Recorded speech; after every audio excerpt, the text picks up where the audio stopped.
Hi friends, ఈరోజు మనం షిరిడి నుంచి కొలరా అనే జబ్బును ఎలా బాబా తరిమి కొట్టారనే కథ తెలుసుకుందాం. ఒకరోజు షిరిడిలో ఉన్న బాబా మసీదు దగ్గరకు చాలా మంది ప్రజలు వచ్చారు. అప్పుడు బాబా గోధుమలు విసరడానికి సిద్ధం అవుతున్నారు. బాబా కింద ఉన్న గోనె సంచి, దానిపై పిండి విసిరే రోలును పెట్టారు. తరువాత గోధుమలు తీసుకొని తన పొడవాటి షర్టు చేతులను పైకి మడిచి రోలు కర్ర పట్టుకొని గోధుమలు విసరడం మొదలు పెట్టారు. ఇది చూసిన ప్రజలు ఆశ్చర్యపోయారు. బాబాకు ఇల్లు లేదు, ఆస్తి లేదు, బిచ్చం అడుక్కొని తింటారు. మరి ఈ పిండి అంతా ఎందుకు విసురుతున్నారు అని అందరూ అనుకున్నారు. కానీ ఎవరు బాబాను అడగలేకపోయారు. ఈ విషయం ఊరంతా పాకింది. చాలా మంది ఆడవాళ్లు, మగవాళ్ళు బాబా పిండి విసరడం చూడటానికి వచ్చారు. గుంపులో నుంచి 4 ధైర్యవంతులైన ఆడవాళ్లు ముందుకు వచ్చి బాబాను పక్కకు తోసి వాళ్ళు పిండి విసరడం మొదలు పెట్టారు.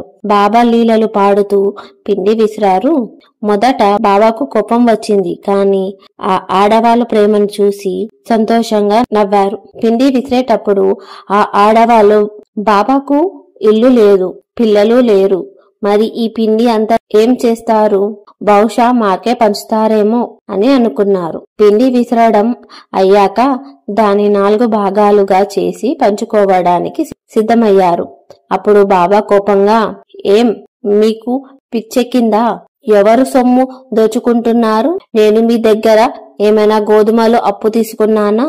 పిండిని తీసుకెళ్లి ఊరు పొలిమేరలో పారేయండి అని అరిచారు. బాబా మాటలు విని ఆ ఆడవాళ్లు చాలా సిగ్గుపడి బాబా చెప్పినట్టే పిండిని తీసుకెళ్లి ఊరి పొలిమేరలో పారేశారు. అప్పుడు ఒక వ్యక్తి షిరిడి ప్రజల నుంచి అడిగారు, బాబా ఇలా ఎందుకు చేశారు అని. షిరిడి ప్రజలు, మా ఊరిలో కలరా జబ్బు బాగా వస్తుంది, అది పోవడానికే బాబా ఇలా చేశారు. ఆయన విసిరింది గోధుమలు కాదు, కలరా జబ్బును పిండి చేసి ఊరి బయటకు పంపించారు అని చెప్పారు. అప్పటి నుంచి ఊరిలో కలరా జబ్బులు తగ్గిపోయాయి.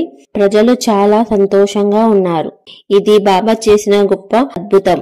ఈ కథ మనకు ఏమి చెబుతుందంటే, బాబా మన కష్టాలను, రోగాలను ఎలా దూరం చేశారు. జబలో సద్గురు సాయినాథ్ మహారాజ్ కి జై. మీకు ఈ కథ కనుక నచ్చితే కనుక లైక్ చేయండి, షేర్ చేయండి మరియు సబ్స్క్రైబ్ చేయండి. పక్కనున్న బెల్ ఐకాన్ క్లిక్ చేస్తే కనుక లేటెస్ట్ వీడియో నోటిఫికేషన్స్ అనేటివి మీకు వస్తాయి. Thank you.